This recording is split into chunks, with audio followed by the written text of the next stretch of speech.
So, this is my apothecary. Herbalism is confusing. There are so many herbs out there. So, I'm going to do a short series, A through Z, shelf by shelf, to go over the benefits of each one of these. I hope to share some great information. Hi, friends. Let's talk about horehound. I grow this in my garden, and let's talk about what we use it for. Horehound, you can use the leaves and the flowering tops.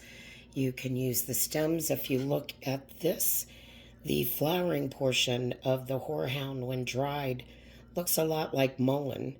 It's not as soft and fluffy as mullein when it's dried, but it does have a similar texture to it.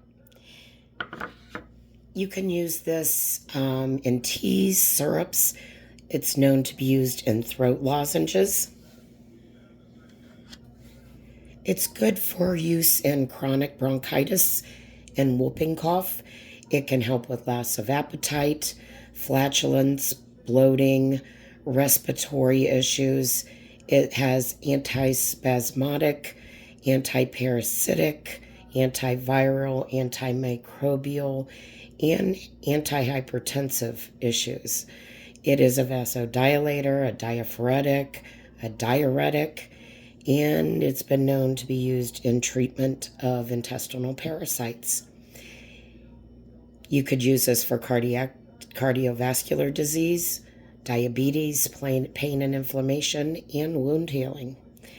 This is a great herb, a lot of wonderful medicinal benefits. If you have any questions, let me know. Stay healthy, friends.